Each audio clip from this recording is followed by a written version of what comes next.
What's up, guys? Orca's here, and today we got another video. Today we're going to be talking about the NASCAR Cup race at Sonoma. Another video. It feels good to, be back consistently after taking that week off of vacation. But now I'm back consistently making videos every week. So it should be nice. Got a nice hat on. Thought I'd try it out. But yeah, it was a good race. Sonoma, I thought it was all right. I didn't know how to feel about it like after I watched, but after like enough consideration, I thought this was a pretty good race.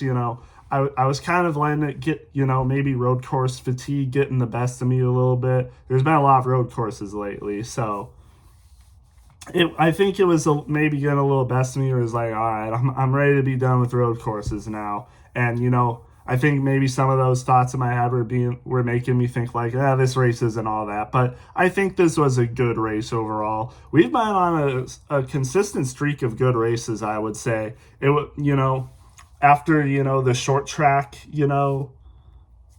I guess what would you call it, streak of races, Darlington really wasn't good.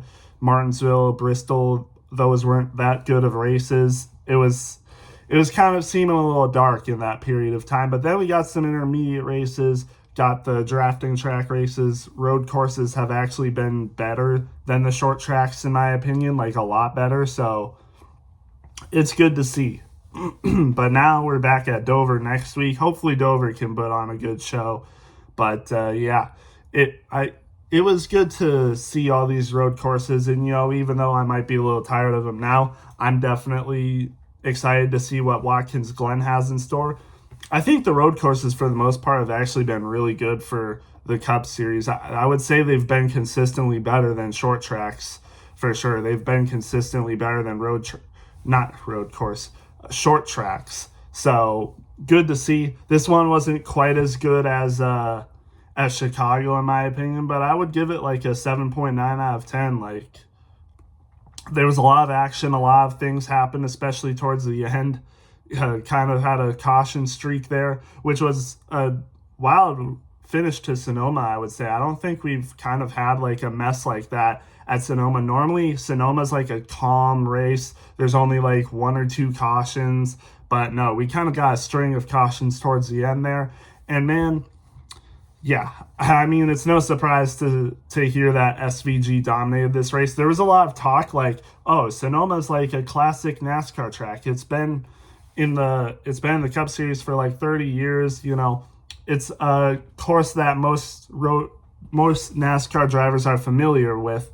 But SVG, first time in the Cup Series on this track and absolutely dominates. So it's like, yeah, doesn't matter if it's a classic NASCAR track or a new one like Chicago or Mexico. SVG still gotta freaking dominate because it's a road course, and that's exactly what he did. led the most laps by far. I'm looking at it right now. 97 laps led, and no one else had more than like 4 laps led. So SVG, yeah, absolutely dominated this race. Really no contest. He almost swept both stages on different race strategy. Like, he finished second in the first stage and then finished first in the second stage and finished second in the first stage and then won the race. Like, even when he's doing different strategies than others and people are staying out, like in stage 2, Kyle Larson stayed out to try to win the stage, and SVG still passed him to win that stage and finish second in the other stage. Like, I mean, there's really nothing you can do about this guy. There really isn't. But, I mean, it brings up a good question. Is SVG really beatable at road courses? When things are going his way like this, where absolutely nothing goes wrong, no. He's not beatable. I would not say he's beatable if everything goes his way like Sonoma did. I don't think there's a way to beat him. And I bring that up because Michael McDowell said he is. I mean, there is a debate, if Michael McDowell's car didn't freaking blow up or have problems at Chicago, he possibly could have contended with SVG for the win. But today he didn't have the car to win. He still finished 4th though, which is nothing to, look over. but he didn't have the car to beat him today. Nobody had the car to beat him today. It looked like William Byron early might have a shot, like he was keeping pace with him, but just never got there at all. Like, really wasn't even close. And, Chase Briscoe finished second today. He was behind SVG the whole race, never had anything for him. The only way he possibly could have got by SVG is if he beat him on a restart, and even then, SVG might have still found his way in front of him. But, just crazy stuff. SVG, I would say nearly unbeatable at road course races. Like, he's won, how many road course races have we ran? We've ran 4 now. He's won 3 of the 4 in the Cup Series, and we still got Watkins Glen and the Charlotte Roval next. So, yeah, we'll see what happens there, but yeah, SVG has looked almost unbeatable at road course races. Like I said, the only way he doesn't win a road course is if things don't go his way, and that's what happened at Coda. That's the only reason he lost that race. And ever since then, he's been unbeatable. I will say it, Connor Zilic actually did beat him in the Xfinity Series yesterday, which was pretty impressive, I will say. Connor Zilic, we know Daniel Suarez is losing his ride. Connor Zilic is probably the top prospect to go to the 99. So when, SVG and Connor Zilic will be driving for the same team, and both of them seem like the best road course racers in the series, it's going to be interesting when Connor Zilic shows up next year. I wonder how much of a competition Connor Zilic will be for Shane in the Cup Series next year, because it's proven that he can beat him in the Xfinity Series at equal cars. Both of them driving for JRM in the Xfinity Series, and Connor Zilic beat him. So who knows? Who knows what will happen next year? But in the Cup Series, at least, it seems Shane is almost unbeatable. If everything goes his way, which when he won the 3 races at Chicago, or when he won the 3 races in the NASCAR Series this year, everything seemed to go his way. And that's exactly what happened today, or I guess yesterday as well. And yeah, SVG, absolutely dominant. But I want to give a shout out to Chase Briscoe as well, finished second. We know Martin Truex Jr. was dang good at Sonoma when he was racing. And if SVG didn't exist, Chase Briscoe would have won this race, most likely, for sure. Just a good finish you can't really be mad as a Briscoe fan. Normally, I would be mad, finish second, oh, I could have won, he should be he should have some of the best equipment in the field. He shouldn't just finish second. I wanted to get that win. But today it's there's no way Briscoe was going to beat SVG unless he, bumped him out of the way or something bad happened to SVG. But nothing like that happened. Briscoe raced him cleanly, fair driver, fair game. It was a good race by Briscoe. You don't want to just dump someone for the win. So it was good to see Briscoe just run a nice, clean, good race and finish second. I'm definitely a lot more comfortable at Briscoe making the playoffs now. Maybe a couple weeks ago or even last week, I was a little concerned there might be a ton of drivers that win, and some people that have wins that are under him in points might catch him. But I think Chase Briscoe is comfortably in the playoffs now. There's no one it seems no one new is going to be winning at road courses. Shane Van Gisbergen's got that on lock, and if he doesn't, someone else who's already won will probably win. Because, unless you're Michael McDowell has been really good at road courses, maybe even Ty Gibbs, but other than that, not really.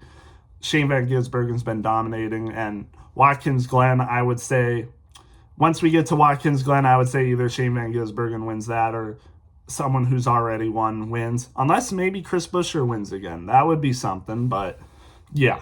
I'm definitely comfortable with Chase Briscoe in the playoffs now, as well as almost everyone who has already won. I don't see how many people have won in the Cup Series this year. I think it's either 11 or 12. So you got 13, 14, 15, 16 still in on points right now. I don't think there's going to be 4 new winners. I don't think that. I really don't think there's going to be 4 new winners. And even if Tyler Reddick wins, it really doesn't matter because no one's catching Tyler Reddick on points. So, yeah, I don't really think there's going to be 4 new winners or, 3 new winners. I think the last 2, maybe even 3 positions will be in on points. It was looking like it was going to be different for a second, but I think there's going to be 2 or 3 drivers that make it in on points this year. I don't think there's going to be a ton of new winners like we saw last year, but hey, you never know. But I mean, we got a lot of predictable tracks coming up. I mean, Dover, that should be won by someone who's already won. Watkins Glen, that could easily be SVG or someone who's already won. That's good on road courses like maybe Kyle Larson or Christopher Bell. You got Indianapolis, that should be won by someone who's already won. Richmond should be won by someone who's already won. Like, Daytona could be a surprise, but that could easily be won by someone who's already won as well. I think, it's mostly predictable from here on out. Like, I think it's good.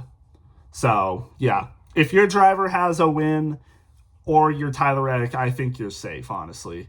So, nothing to worry about anymore. I hope I don't jinx that. If you're a fan of a driver who has 1 win and who's under Briscoe or Tyler Reddick fans. But, yeah, I think they're safe. Nothing really to worry about anymore. But, yeah, Sonoma, again, good race. I'll get to the drivers now, and I'll talk about some incidents that happened in races for the drivers because I feel like that helps me remember things a lot easier. So, yeah. But like I said, SVG won the race, almost maxed out the day in points, 59 points, 1 stage win, 1 second place in the stage. Like, yeah, you cannot stop SVG at road courses when everything's going his way and he doesn't make any mistakes. His pit crew too, like, got to give a shout out to his pit crew. They are good. I did not expect SVG's pit crew to be this good, but man, like, Briscoe could not make any gains on SVG on pit road. And I know Chase's pit crew isn't like the greatest pit crew in the series, but still, like, just nothing he could have done better, honestly. Really nothing he could have done to take that win away from SVG, honestly. Just, yeah. So I'm happy with the second place, like I said. Chase Elliott, how about Chase Elliott? 3rd place finish. He's kind of getting his mojo back on road courses. Still hasn't won in a long time, but he's getting some really good finishes at road courses. I'm pretty sure this is like his 5th consecutive top 10 at Sonoma and a 3rd place finish. There was a little bit different of a strategy at the end. There was some people that chose to stay out and not pit on one of the last cautions, and SVG and Briscoe stayed out. They still finished 1st and 2nd, but Chase Elliott was right on Briscoe's tail for the last few laps. And honestly, if they stayed green, if there weren't any cautions after the first caution where SVG and Briscoe stayed out and they ran it green for the rest of the race, there's a possibility Chase Elliott could have won this race. But alas, there were more cautions, and he wasn't able to get past 1st and 2nd, but he was able to get past everyone else who didn't pit. So impressive for Chase Elliott. 3rd place, good for him. Again, Chicago and Sonoma kind of ended the same way, where, SVG stayed out and didn't pit on the last, cautions. And there was people that did and almost ran up to him. Like Reddick last week almost did that. But wasn't able to get past Ty Gibbs and SVG who didn't pit. And that's the same thing where Chase Elliott had fresher tires but wasn't able to get past 1st and 2nd who didn't pit. So kind of funny how that works, but yeah. Still good for him, though, and a good day for Michael McDowell again. I mean, Michael McDowell has definitely shown out on road courses. It doesn't matter that he's in different equipment. He's on a new team this year. It doesn't matter. He's still been performing really well at road courses. And I think he definitely probably would have finished top 5 at Chicago if he didn't have car problems like Spire seems to always have, which is kind of sad. Because Michael McDowell, if he was in good equipment, I have a feeling he could actually contend for some of these road course wins. But he's still in like 2nd tier equipment, not the best Chevy team. So, I mean, still, it's a good race for Michael McDowell. It'd be nice to see him get a win. Hey, maybe Watkins Glen. You never know. But, yeah, still a good finish for Mike McDowell. I hope to see him continue to run good because he's been showing out. Like, he's been a good driver this year. His season points might not say it. He might not be in the top 20 on points right now, but he's been running good. Like, you got to give it up for him. Then you got Christopher Bell, who finished fifth. I don't think he pit. I might be wrong. I don't think he pit, though. I think he stayed out with SVG and Briscoe. Still ended up with a fifth place. Pretty nice. And he actually had an early spin, was able to recover for it. So another great road course day for Christopher Bell. Not really much else to say. Just, yeah, good road course day. If nothing happens, maybe he finishes top 3. So, yeah, good for him. Tyler Reddick finishes 6th. Good day for him. Not much else to say. Ty Gibbs finished 7th. I was thinking he could have a top 5 finish, maybe contend for 2nd place, but his car seemed to, slow down a little bit or run off and had a good amount of people pass him. Still ended up finishing 7th, which definitely isn't bad, but I definitely think he could have had a top 5 today. Same for William Byron. He was, consistently running, around a second behind SVG for a lot of the first stage, but after that really wasn't the same. Ends up finishing 8th though still, which isn't bad. Joey Logano, 9th place finish, actually pretty good for him on road courses. You don't really see him in the top 10 on road courses often, but good for him. Kyle Busch also gets a top 10 finish. He had a lot of problems today. He actually had a late spin too, but I guess, all the cautions that came out later kind of helped him. Able to finish top 10, so good for him. Brad Keselowski finishes 11th, and this was actually a really good day for him as well. I guess Sonoma being a classic, NASCAR track did help out some veterans today. I mean, look at all the veterans that finished pretty high up today. I mean, Brad Keselowski 11th, Kyle Busch 10th, Joey Logano 9th. Like, all drivers that have been in the Cup Series for a long time, who've raced more times at Sonoma, basically more than anyone else in the series. And yeah, they have the finishes to prove that they know this course very well. So good finishes for them overall. But it seems like, the new guys like Christopher Bell, who really isn't new, but, younger than them, Ty Gibbs, Tyler Reddick, SVG, obviously, it seems like the young guns still able to finish higher than the old guys. But, that's kind of fair since the new guys have more, road course experience than the old guys. So, yeah. And then you got Ryan Preece finished 12th. Another decently good day for Ryan Preece. Maybe didn't beat Tyler Reddick in the in-season tournament, but he honestly might have if he didn't have that late crash.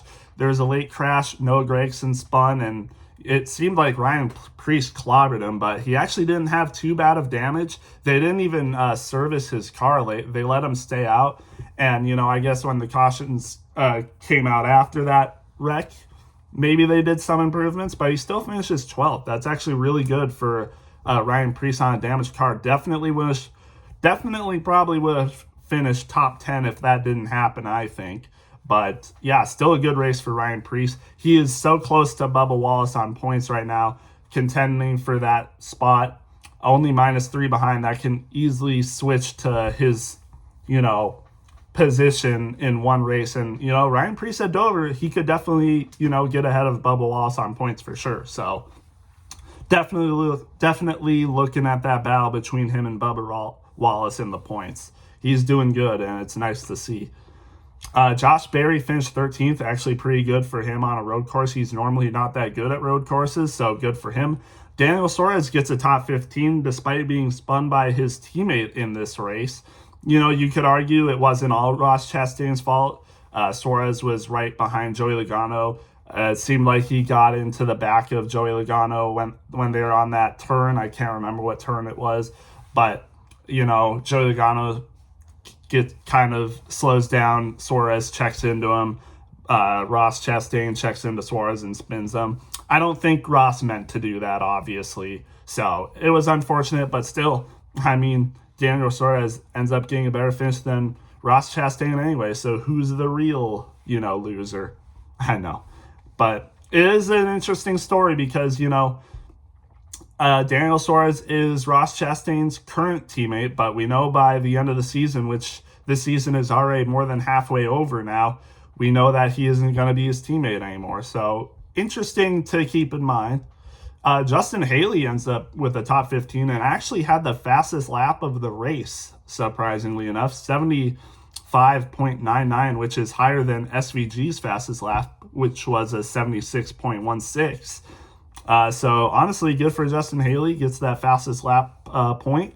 And top 15, definitely not bad for Justin Haley. He's been running considerably worse, it seems, than his other two teammates. Maybe it's just the 7 car, because Corey LaJoie was worse than he wasn't worse technically than Zane Smith, but it seemed like, Corey LaJoie was a little slow in that 7 car, but now Justin Haley's kind of running the same as Corey LaJoie, and people have been starting to wonder if Corey LaJoie really was the problem.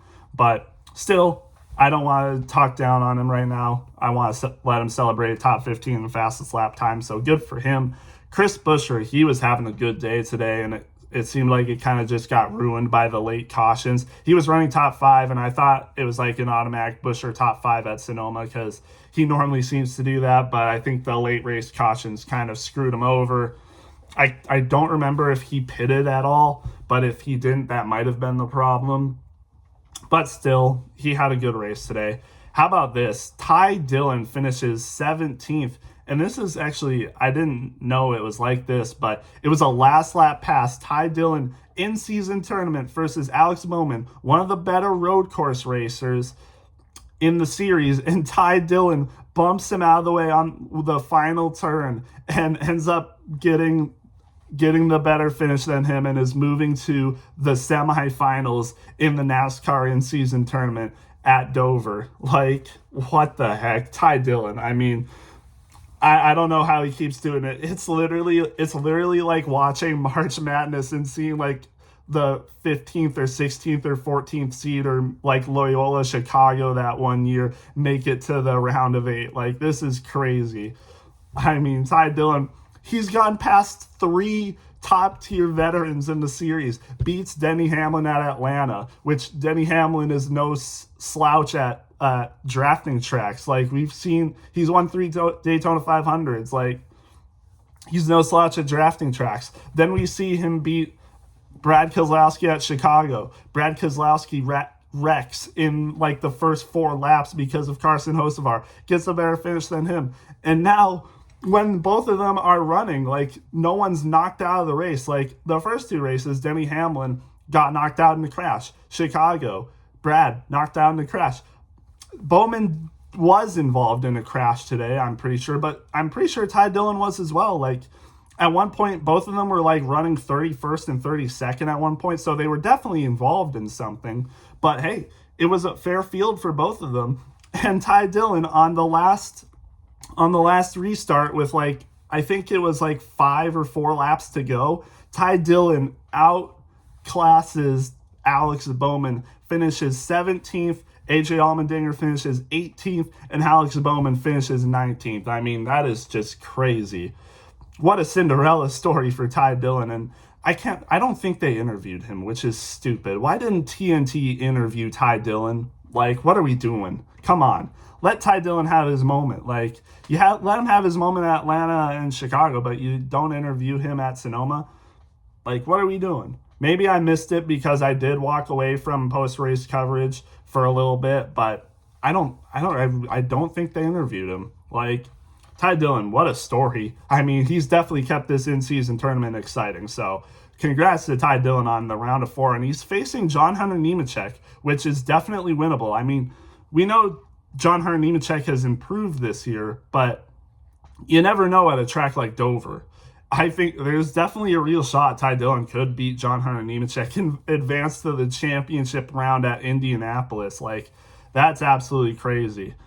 AJ Allmendinger, like I said, finished 18th. He did have a spin, and I don't know what's up with AJ Allmendinger. Maybe it's his car, but AJ Allmendinger, I mean, we've seen him run with Colligan win in NASCAR road course races. I don't know what it is for AJ Allmendinger. He even said on his radio, "I just suck." Like, I don't know what's with him on road course races, but he doesn't look the same. And it's kind of sad to see. He's still doing good on points in the season right now. He's top 20 in points, but he's kind of been a letdown on the road course races. I know he finished sixth last week at Chicago, but you expect AJ Allmendinger to be one of the best road course racers. And while Ty Gibbs is a good road course racer as well, like really good, it was a tough decision to make in the in-season tournament between him and Gibbs beat him.